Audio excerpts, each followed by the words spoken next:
Good morning. On your screen is a live view of Starship as it awaits its second attempt at our first ever integrated flight test from Starbase, Texas. If all goes well, we hope to see our Starship spacecraft and Super Heavy booster, which we collectively call Starship, lift off together for the first time in exactly 33 minutes from now. Thanks for tuning in. I'm Kate Tice, Quality Systems Engineering Manager here at SpaceX headquarters in Hawthorne, California. And I'm Shiva Bharadwaj, a space operations engineer here at SpaceX. Now, if you've been following along, you'll know that we stood down from our initial launch attempt on Monday, and that was due to a frozen pressurization valve on the Super Heavy booster. SpaceX teams investigated the issue and determined that this valve had some moisture in it, which caused the valve to freeze up when we were loading super chilled liquid oxygen into the booster. Now, these valves are super important because we actually need a pressurant to go back into the tank as we consume propellant, and we actually use a pressurant that comes from the Raptor engines. It's heated down there and then put back in the tank. And so a frozen valve there would be a problem during the launch. Yeah, and that's important. You can think of it like drinking out of a thin plastic water bottle. If you're chugging that water, it crinkles if you don't let air back into it. So we use that hot exhaust gas from the Raptor engines to refill that consumed volume as propellant is depleted. So it was a great find by the countdown, and that's why we have a countdown, is to allow us to find those issues prior to liftoff. So all of that being said, our teams learned a lot over the last 48 hours, and we are ready to give it another go. As many of you know, Starship is the latest and largest vehicle developed to date by SpaceX. It will be the world's most powerful launch vehicle once fully developed and have twice the thrust of the Saturn V rocket. But the key breakthrough with Starship is that it will be fully reusable and capable of carrying up to 150 metric tons of payload to orbit in a reusable configuration and up to 250 metric tons when expendable. Now, for context, Falcon 9 is only partially reusable. We recovered the largest part of the rocket, that's called the first stage, but we don't recover the second stage. And Falcon 9's heaviest payload to date is just over 17 metric tons. So 150 to 250 metric tons on Starship is an order of magnitude greater in terms of the payload capacity. Now, for today's test, we will be the first of many as we work towards transitioning Starship from a developmental into an operational program. And the primary objective today is to gather as much data as we can around the fully integrated vehicle. Now, while we have flown the Starship spacecraft in the past, it is going to be the first attempt of Super Heavy and the first opportunity for us to validate how the two vehicles operate together. We are so excited for this. The purposes for today's flight, we will consider any data received that helps inform and improve future builds of Starship as a success. From a milestone standpoint, our main goal is to clear the pad. Every milestone beyond that is a bonus. The further we fly, the more data we can collect. Now, if it does all go well, then we'll expect the Super Heavy to light up its 33 Raptor engines at the base of the vehicle and lift off, clear the pad away down from in Starbase, Texas. And then it'll go into ascent. About 3 minutes into its ascent, we're going to expect to see Super Heavy separate from the Starship. It'll perform a flip maneuver, and then it'll execute a boost back burn, and we're going to be targeting a hard landing in the Gulf of Mexico.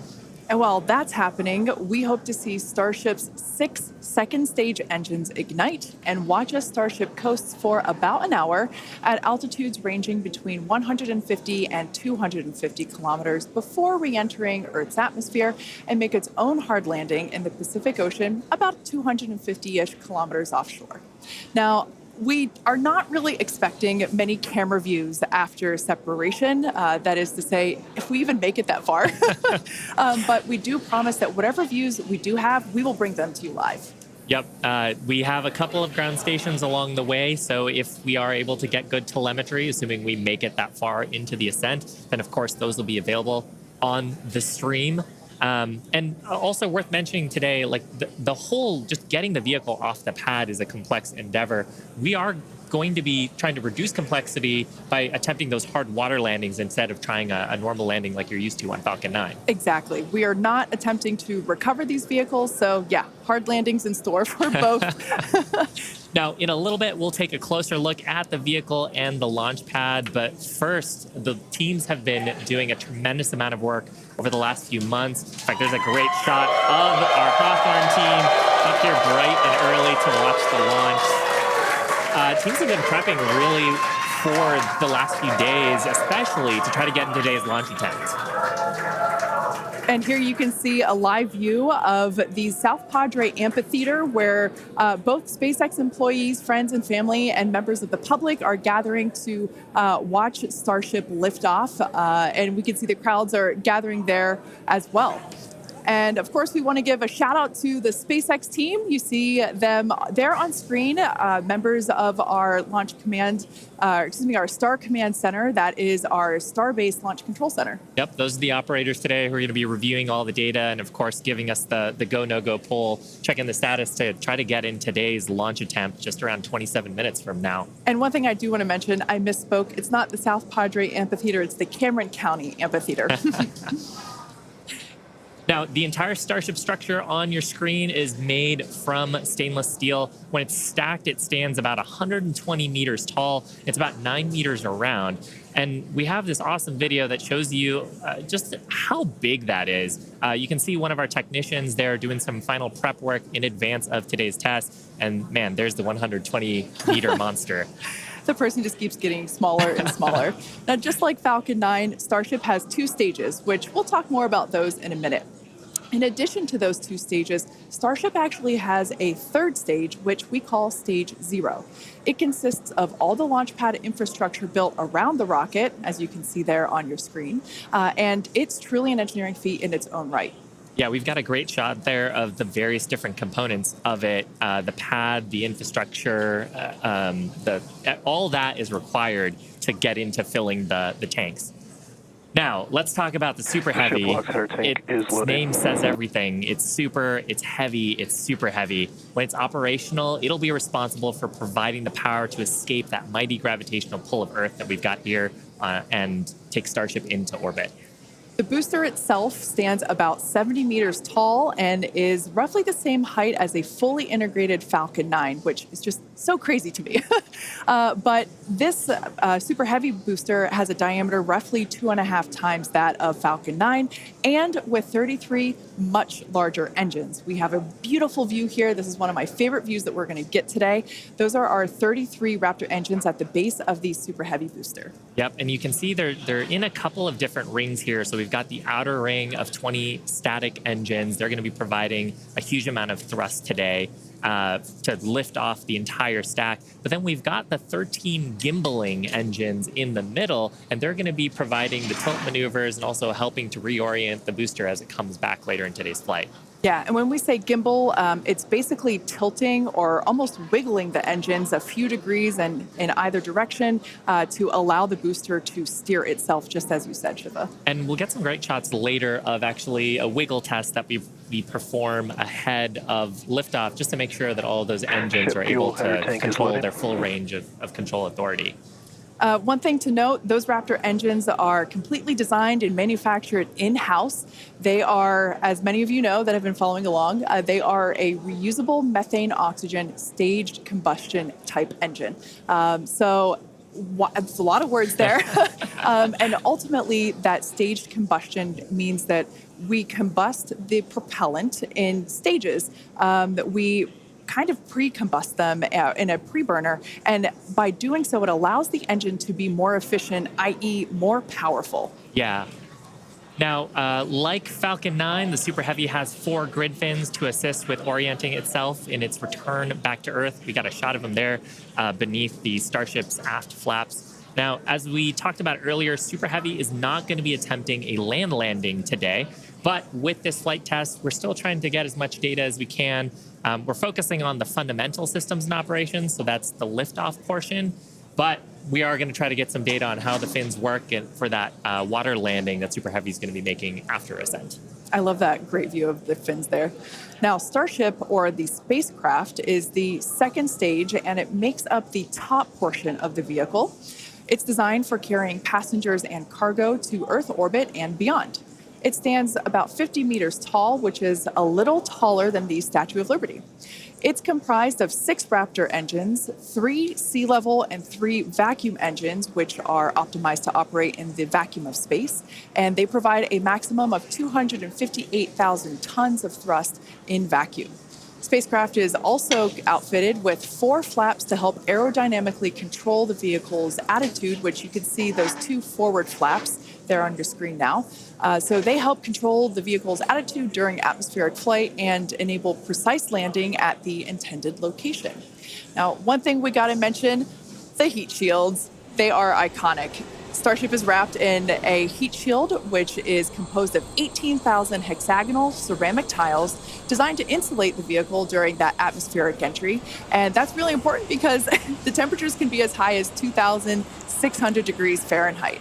The hex-shaped tiles, like the ones that Shiva and I have, roughly make up about 2/3 of the vehicle. We can see that we have some different shapes. Mine is slightly curved. As you can imagine, it sits on the curved portions of the Starship vehicle. Now, the one that I've got is a hexagonal tile that's more flat, and it's really used for the flatter structures on the vehicle. And we need a heat shield because when you're coming back in from reentry, we're going supersonic, we're compressing all the air ahead of us. That ends up causing a lot of heating along the surface, and without a heat shield, that would go straight into the structure. Yeah, one thing that's amazing to me, especially when I first picked up one of these heat shield tiles, is that they're so light.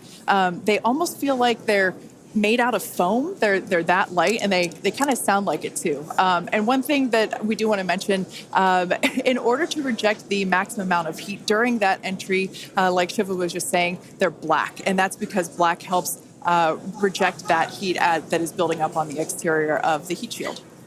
Now, Starship is designed for vertical takeoff and landing as opposed to taking off and landing like an airplane, and that's because that's really important because we don't have runways on the moon or Mars. Fortunately, at those destinations, the gravity is not as high as it is here on Earth. On Mars, the gravity is just 1/3 of what it is here on Earth, and on the moon, it's just a sixth. So in both of those cases, Starship, with just its engines, can take off without needing the super heavy booster like we do need here on planet Earth.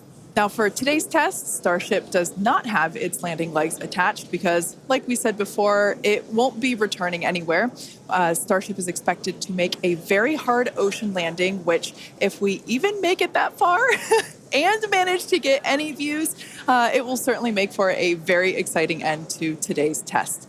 At this point in time, we are 20 minutes or just over 20 minutes from liftoff. Let's check in with John Innsbrucker for a status update. Hey, John, how's it looking?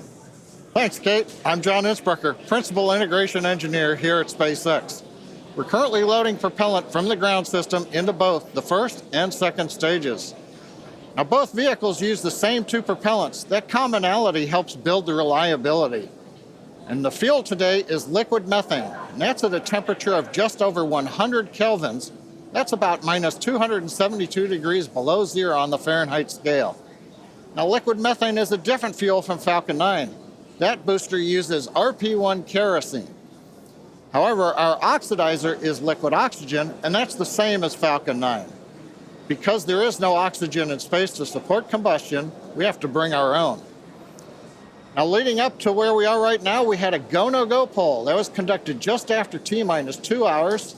And once the team gave their goes, we started loading propellants onto the booster at T-minus 1 hour and 39 minutes. At T-minus 1 hour and 22 minutes, we began propellant loading of the ship. The second stage you can see on your screen right there.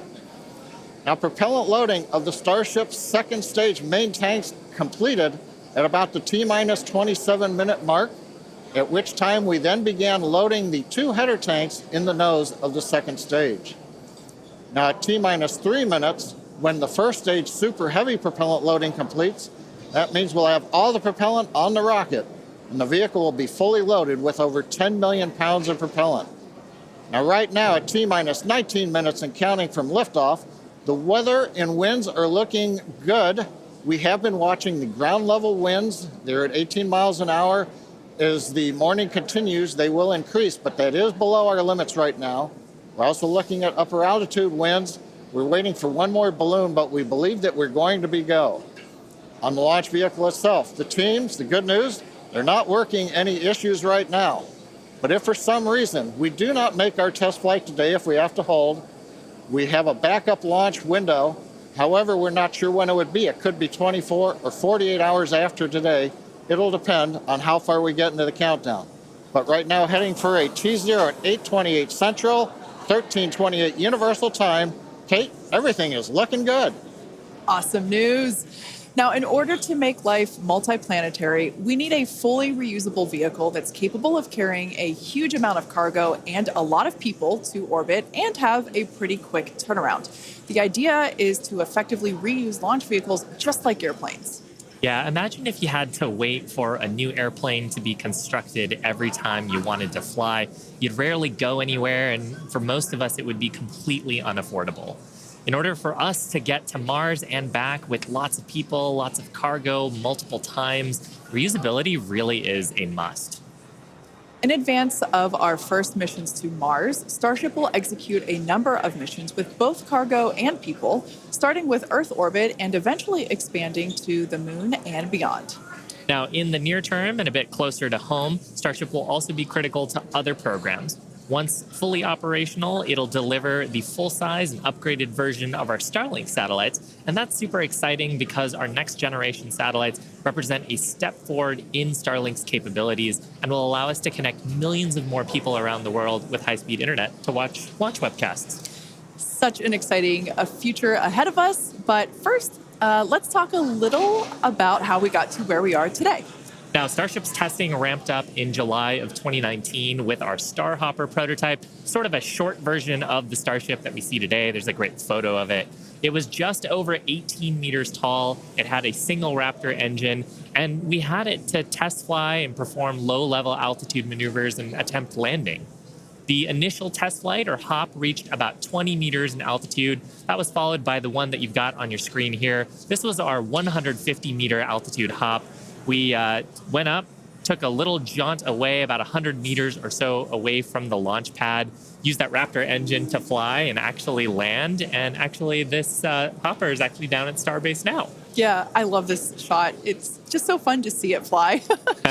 After a series of 150-meter hop tests with earlier prototypes, the Starship program saw a major breakthrough during a test flight of the vehicle known as serial number 8, or SN8. You can see it there on your screen now. In December 2020, SN8 demonstrated a first-of-its-kind controlled aerodynamic descent and landing flip maneuver. 2 words, belly flop.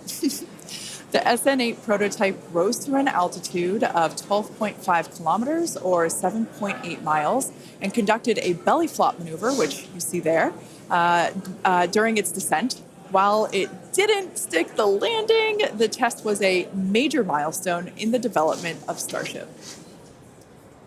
In fact, we should be able to see that unfortunately failed landing. Boom. It was fun to watch, though. Rapid unscheduled disassembly, but learned a lot of data. Now, the testing continued on to prototype serial number 9. It took a 10-kilometer flight. That's about 6.2 miles up. In February of 2021, we had a nominal ascent. We executed the engine cutoffs once we got to the top of the altitude window. We did that belly flop maneuver, which is so much more fun to say than controlled descent, aerodynamic maneuver. That was all stable, but unfortunately, we had a dramatic end on this flight as well. We had a failure on one of the engines that resulted in another pretty large fireball. But what was really cool about both of those flights was how much we learned just between serial numbers 8 and 9 and how quickly we were able to achieve our primary objectives in those 2 flights. In addition to that, we got so much data that demonstrated control of the vehicle in that subsonic regime. Ultimately, we performed 9 Starship high-altitude test flights in total. And then, as you see on your screen there, in May of 2021, SN15 launched from Starbase, reached an altitude of about 10 kilometers, performed a number of maneuvers, and safely returned to the launch site. This was the first Starship prototype to fly, control its descent, safely land, and be recovered in one piece. And people were cheering like crazy I was after one of that them. test flight. Now, having achieved those successes in our suborbital campaign, one of the next big challenges is for the upper stage when it comes to reusability and surviving the hypersonic, really high heating phase of entry. Combined with the later ability to refill Starship's tank with propellants, the fuel and oxygen, while we're on orbit, that will enable us to have a fully reusable transportation system that's designed to carry both crew and cargo on long duration missions, interplanetary flights, and will help humanity get to the moon, travel to Mars, and beyond in our solar system. This is all just basically our path of progress, basically an iteration on each vehicle. And that iterative process is a core part of how we work here at SpaceX. We like to test early and often, publicly as well in our case, and that's both for hardware and software. And while it doesn't always go as expected, we learn so much from it, and it informs our next attempt. Yeah, we learn a lot from actually putting the vehicle through flight-like tests. Even the test on Monday gave us an opportunity to learn more about the vehicle into today's launch attempt, and so far things are looking really good. Now, we are continuing into our countdown. We're about T-minus 12 minutes to go. I think it's a perfect time for another check-in with John Insprecher. How's it going, John? Well, Shiva, the good news is that the nets are quiet. The teams are currently working. No significant launch vehicle issues. You can see the T clock there on your screen, T-minus 12 minutes, 10 seconds, and counting. Propellant loading is continuing on both the Super Heavy and the ship stages. You can see the graphic on the left-hand side of the screen. Most recently, we began loading liquid oxygen and liquid methane fuel into the header tanks on Starship. Those are two small tanks just underneath the nose of the second stage. Now that started at T-minus 27 minutes. That'll be wrapping up at about T-minus 9 minutes. Now the Starship second stage main fuel and LOX tanks are loaded for flight right now. The Super Heavy first stage booster propellant loading is continuing, and that'll go till about T-minus 3 minutes. We're underway with engine chill as we get ready for T0, and we're also configuring the launch pad for liftoff. The booster hold downs have been unlatched. They'll be ready to retract at liftoff. And the second stage quick disconnect is beginning its configuration for release. The methane and liquid oxygen propellants currently going to the second stage go through that quick disconnect. That's that arm that reaches out from the tower to the base of the second stage. The SpaceX team continues to check in with the Coast Guard. Good news is we've not heard any reports of boats in the safety perimeter as the launch vehicle heads out over the Gulf of Mexico. So right now, T-minus 10 minutes, 40 seconds, and counting. Everything continues to go well for an on-time launch. Now, today's test flight is taking place out of our Starbase facility in South Texas, and that test site has gone through a huge amount of development over the last couple of years. One thing I want to point out, this is a great view from our drone. Not only can we see the pad, but in the fog, kind of in the distance, in the background and to the left of the pad, you can actually see our production facility, which is the other part of Starbase in addition to the launch pad. Of course, as part of rapidly iterating with our test program, we're also rapidly iterating on our production system to produce Starships and Super Heavies. Last year, the Starbase team produced 4 Starship Super Heavy boosters and 5 Starships, along with their 200th Raptor 2 engine, and they're only scaling up from there, Kate. Yeah, it's incredible to think that for 2023, production has 5 boosters and 8 Starships going. So it's incredible. And it's important to have that system fill in basically the manufacturing line so that we have product ready to go as soon as we're done with this test. Yeah, exactly. And ultimately, I mean, we talked about how Starship is an order of magnitude more payload to orbit. But if you're going to go set up a base on the moon or Mars, you're going to need thousands of metric tons of propellants. And so you're going to need a fleet of vehicles that's capable of doing that. Yeah, one thing to note, Starbase directly employs more than 1,800 employees. It's the largest employer in the area, in fact. And we're very thankful to Cameron County for being so supportive. This is a view from the Cameron County Amphitheater. And there's a crowd there, and you could tell by the energy here in Hawthorne as well that everyone's getting really exciting. I feel my own heart rate going up and up. I know. It must be really, really exciting to go see this. And I mean, just the sheer amount of power on Starship, you're going to feel it down there when this thing lifts off from the pad. We've actually got a great shot here of the natural surroundings around the pad. Oddly enough, most of the pads end up being around sort of wild locations like this. But coming up on T-minus 8 minutes, I think it's another good time for check-in with John. Thank you, Shiva. T-minus just over 8 minutes to the first test flight of Starship. Currently, we are pressurizing second stage. We are also closing out liquid oxygen and fuel header loads on the second stage. We're also getting ready for propellant load tank pressurization on the first stage. In fact, we are just now closing out header tank load on the second stage. Now with the header tanks loaded and closed out, that means we're down to just the first stage to finish loading. That'll finish about T-minus 3 minutes. And at that point, when both stages are loaded, we will have the 10 million pounds of liquid propellant on board. Now in the next few minutes, the guidance system will begin its final alignment for flight during a quiet period when the rocket's not doing anything. The automated flight termination system will be armed, and a final TVC checkout will be performed. Those are the engine wiggles, and hopefully we'll be able to see that with the cameras underneath the vehicle and maybe even the second stage engines. And there's a view looking underneath the super heavy first stage with the 33 Raptor engines. Now a reminder as we continue counting down, if we do need to hold, the point where we hold the clock would be at T-minus 40 seconds. We can pause there. Typically in the past, if we need a little bit more time to finish final checkouts or do some pressurization of the onboard storage tanks, that's where we would hold. But currently we're not hearing a need to hold, so at 6 minutes, 27 seconds, everything looks good. And of course, Kate, Shiva, as we get close, we're going to get into the engine ignition sequence of 33 Raptors, and that's going to be something new for everybody.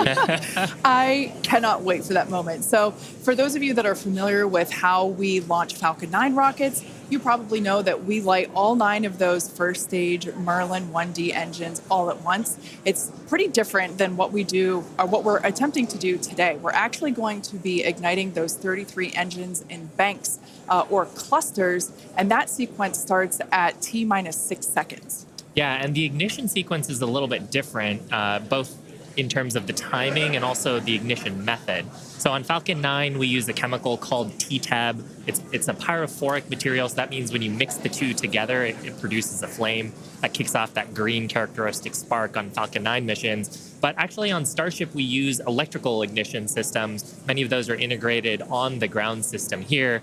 And the electrical ignition, we start lighting the banks at T-minus 6 seconds, and then over the next 4 seconds, the 3 sets of banks will ignite and eventually bring the booster up to a thrust to weight greater than 1 and hopefully ascent. Super exciting. Like we said, pretty different from our Falcon 9 launches, and so this will be the first time that any of us have gotten to see this type of integrated test flight with both the Starship and the Super Heavy booster. Everyone's cheering as we get into T-minus 5 minutes. We want to remind everyone that success today is anything. Yeah, it looks fun down there. I kind of want to go join them. For today, success is anything that we learn that helps improve the future builds of Starship. If we lift off and clear the pad, we're calling that a win. A great shot of the pad there, a great shot of the quick disconnect on the second stage. You can see the frost line on the booster where that methane is fully topped up. I think we're just coming up on the last few minutes here of propellant fill on the booster. Now that quick disconnect is going to separate away as we actually get into the ignition sequence, but it's providing electrical connections now and also providing the propellants that we're loading into the vehicle. Yeah. We're just now under 4 minutes until liftoff of the Starship flight test. We've been following along for what honestly seems like days and days now, but really it kind of comes down to years. It has been a long time to get to where we are today. Now, fast forwarding a little bit, we have the opportunity to hold, if necessary, at 40 seconds, and we are able to hold there for about 15 minutes or up to 15 minutes and still be able to lift off. Yeah, and that's a little bit different from Falcon for the propellant sequence on Falcon that we don't have the opportunity to hold. So that's a cool new capability on Starship. Yep. Right now, T-minus 3 minutes, 10 seconds and counting. We got some great views from the drone. It's nice that the fog is slowly lifting. We get some of the blue skies, hopefully good views. What we're waiting for right now is closeout of propellant loading on the first stage. That should be wrapping up here shortly. In fact, it looks like fuel fill and drain valves are coming closed. That means first stage is fully loaded, second stage fully loaded, and that 10 million pounds of propellant on board the Starship launch vehicle. I want to take a quick moment to say that the crowd energy here is electric. I feel like it's Falcon Heavy test demo all over again. And hopefully you'll hear us as we get into the plus count. But right now, next activity is coming up. The flight termination system arms at T-minus 2 minutes. Thrust vector control checkouts at T-minus 2 minutes. And then after that, major activity will be the T-minus 40-second gate. There's a view looking up at the 33 Raptor engines. There are 20 engines in a circle on the outside, and as Shiva said earlier, 13 engines on the center. Those are the ones that gimbal and steer the vehicle.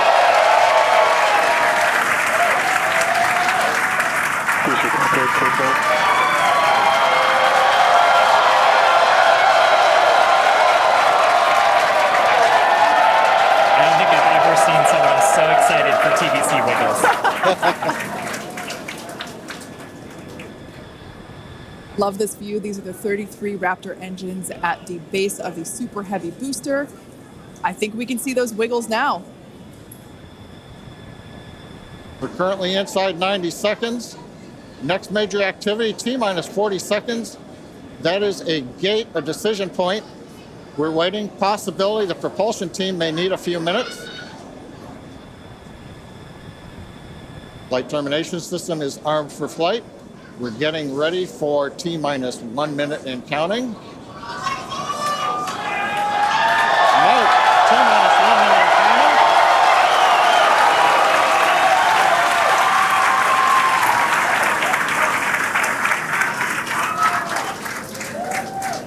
counting. Next, we'll see as we get past T-minus 40 seconds for final checks of the vehicle.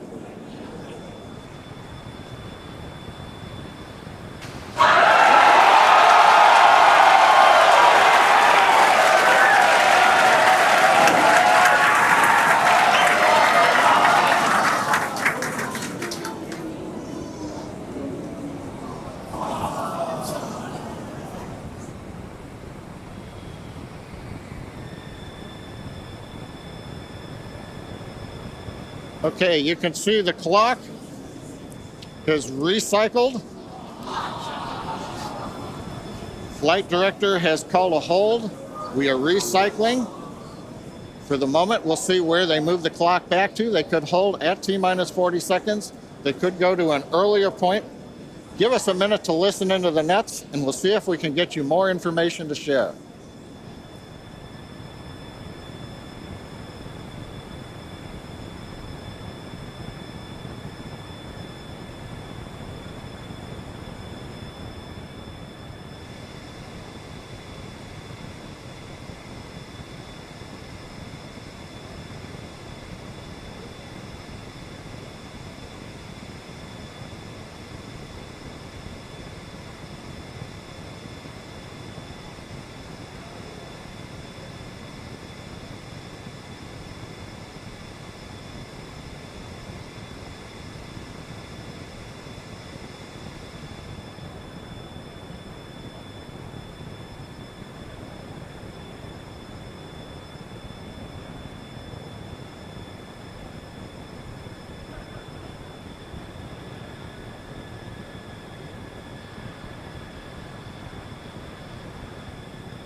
John Innsbrucker again here at the Hawthorne webcast desk.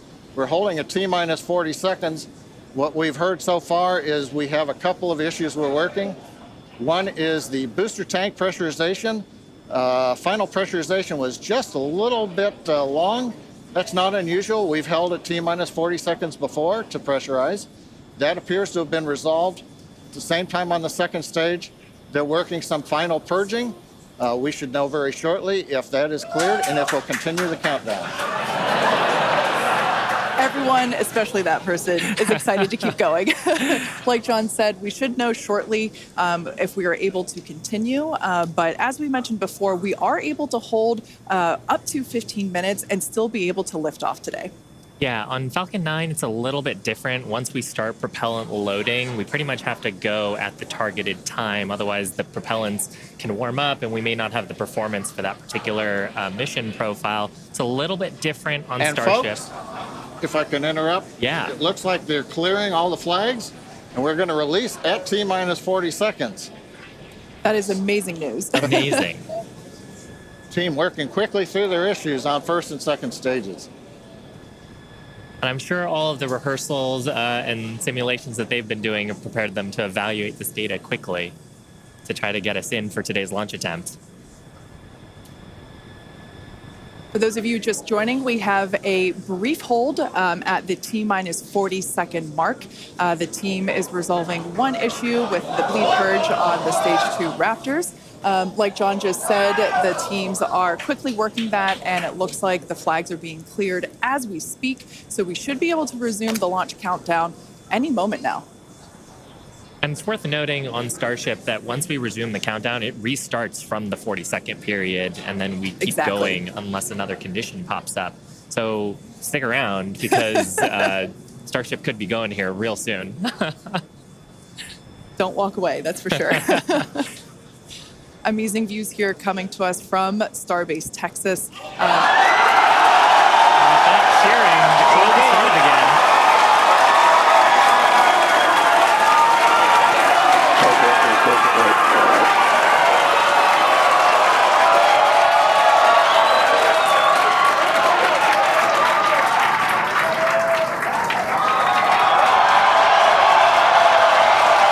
T-minus 15 seconds.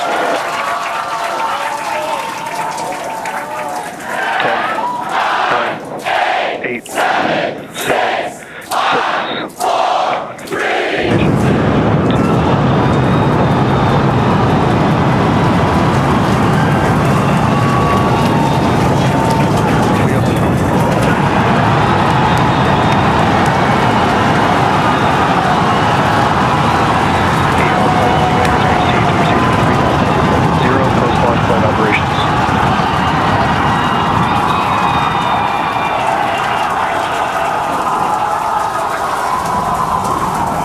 Raptor chamber pressure is nominal.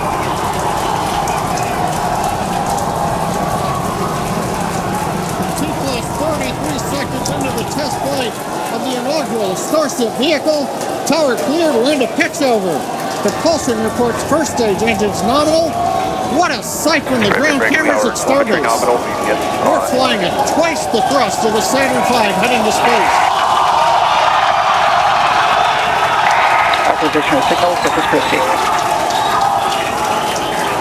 We're throttled down and throttled back up. Going through the period of maximum aerodynamic pressure.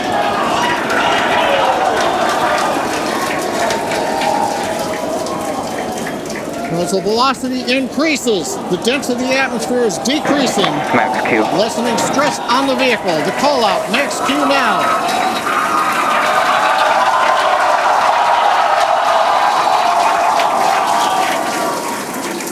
Continuing to watch the first stage as we head downrange.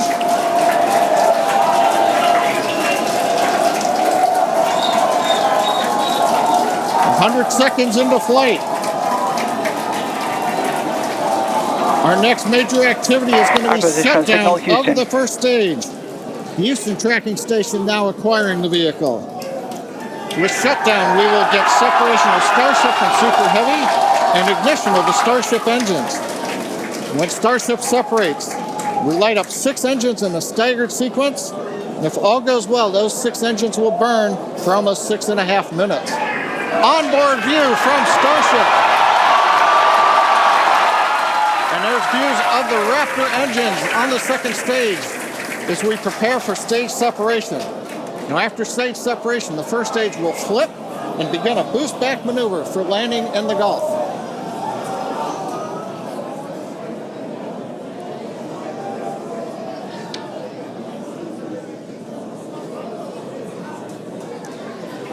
Continuing to fly, 2 minutes 40 seconds. Let's get ready for main engine cutoff. Booster engine cutoff. Beginning the flip for stage separation.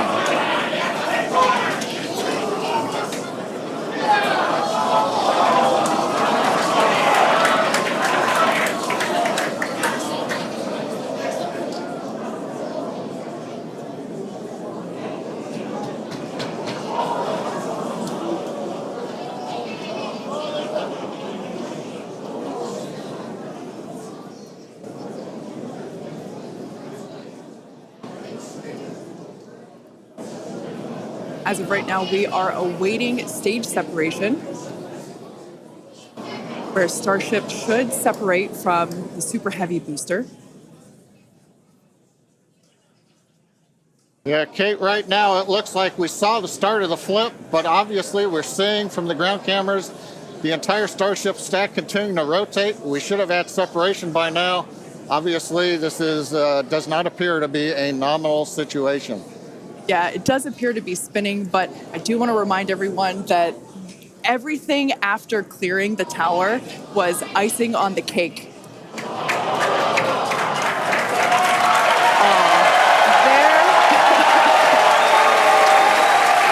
there, as you saw, as we promised, an exciting end to the Starship inaugural integrated test flight.